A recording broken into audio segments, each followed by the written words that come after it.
Yes, the real media. KJAG Radio and KMA Entertainment, your source for entertainment news and interviews in Central and South Central Kansas. The best of the best are here, and we go above and beyond to bring you the most bang for your buck. Find us on the social sites like Facebook and Twitter. Log on to kjagradio.com and jiggyjaguar.com for more. Thank you. Good night. That's beautiful. How did it make it? I don't know. Just That was found so that. funny, man. Because I thought you picked And that one out. she's like, That was great. No, that was so fun. I still get people when they don't know me, they look me up and they say, "It's like, yeah, I watched that interview with a lady put her titty out. That's so fun." I was like, "Oh my god." well, Wes. Sir. Sir, walking behind me. that we have to give full credit to the Emperor and the First Knight standing over there in the corner. Absolutely. That Hey, is guys. their joke. How are you? But you still get people coming up to you from that last interview we did at the W here. Well, because it's still one of it's like maybe my third video because I don't post a lot of videos on mine because I don't want all my jokes on. Yeah. So it's still like the third or fourth, maybe one of the first ones that comes up when you type in my name to Google, and it's so funny. Because it's just like, oh, I saw that interview. That is the greatest thing. Because I was like, I didn't think I was that funny in it, and then they were like, no, it's hilarious, and that girl pulled her titty up. It's like, oh yeah, it's a good interview. That's good.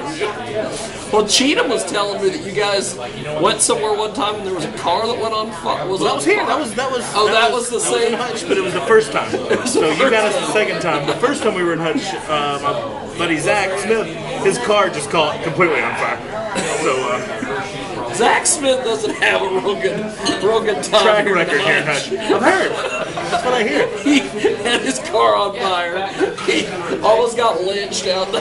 That's what I hear. I wish I was here for that. I wish I could have been here for that one. Dude, that's one of my best friends and hilarious guy. But yeah, he can get if he gets under your skin, he can stay there.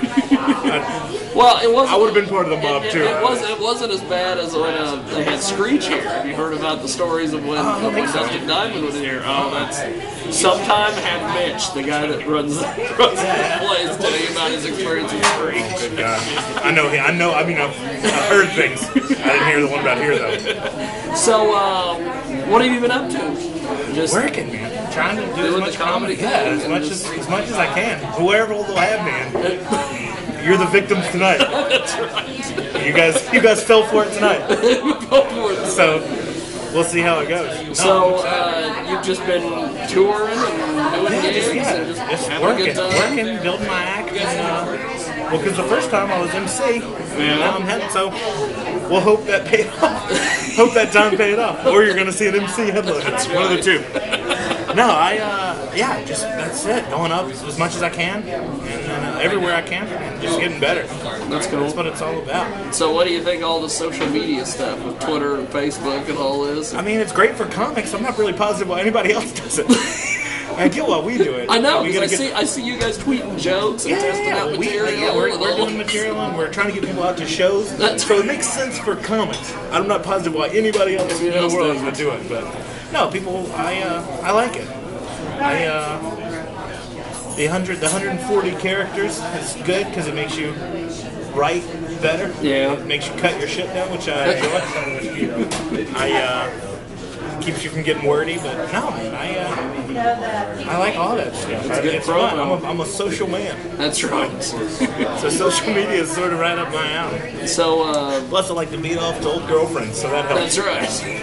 It definitely helps in that regard. So are you still having fun doing this comedy thing? After been doing it all these years? It's everything. It's the only thing keeping me going.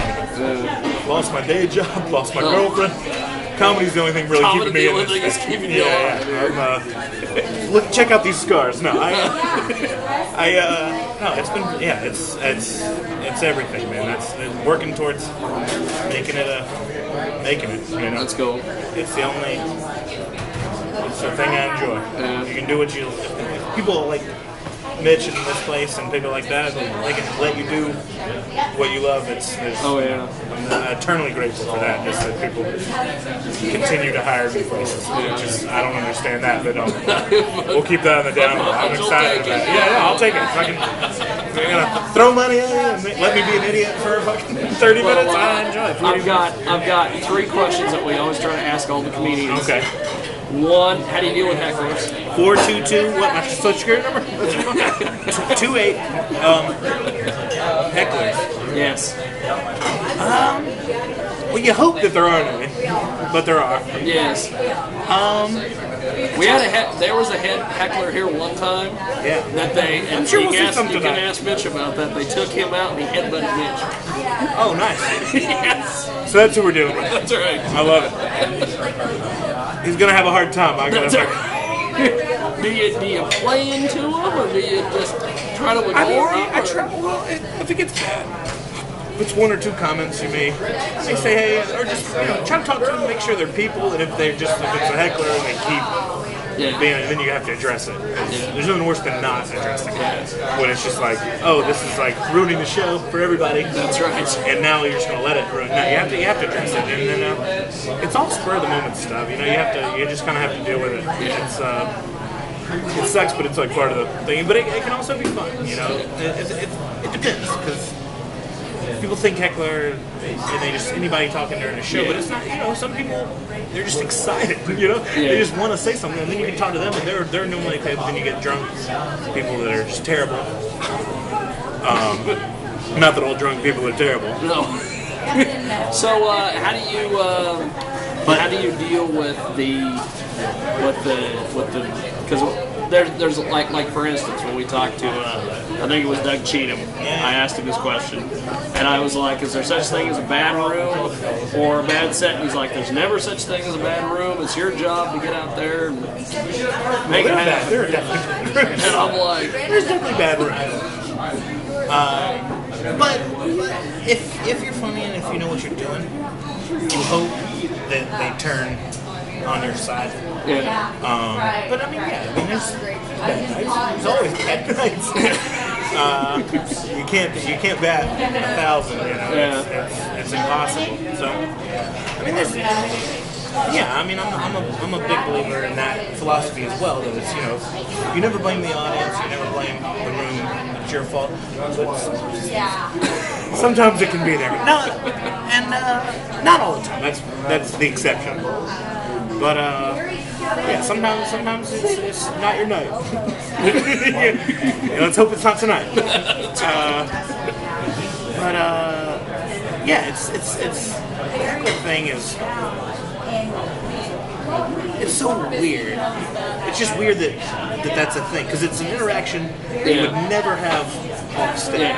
This would never be a thing off stage. But you have a microphone and so it's let's fucking chat. Let's talk. And I guarantee you, I'm quicker than you are most of the time.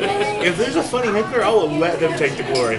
If they can beat me, if they're funnier than me, I'll let them have that. I'll let them get a big laugh, and then I'll be like, okay, I'm done fucking with you. So continue talking during the show. But that's not the exception. That's never happened. Not to me, because I'm maybe the funniest man on earth. That's right. If you ask my mom, and she hasn't heard my last hour. So. Okay. Well, it's nice chatting with you, my friend. I think things are getting ready to get going. Yeah, I think we're getting the show started. I can hear him. How do we find you on the internet? Twitter, at Wes Van Horn. Probably the best place. And then Facebook, Wes Van Horn. I'm still working on my website, getting that set up. When I get that set up, you can dub over this part and just wesvanhorn.com would be great. But not yet. And then Lou Bega. Okay, this is a comedy blog I write. Lou Bega. It's www.LouBega he wants his fedora back.com. It's a comedy blog. It's really funny. If you just type in Lou Bega called, like the guy was saying Mambo number 5. Still haven't heard Mambo number 1 through 4, but I'm sure they were great. Okay. But if you type that in, there's a lot of comedy writing. Me and my buddy Douglas Robertson from Alabama, we write together, and have a lot of fun with that. So those are the ways to access me, and come out to a show if you're around. Is that the camera? Yes.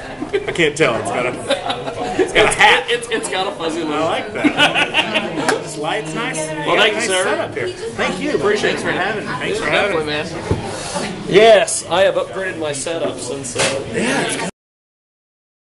Yes. Ladies and gentlemen, this is Mr. Anderson. And you're watching freaking Jiggy Jag TV.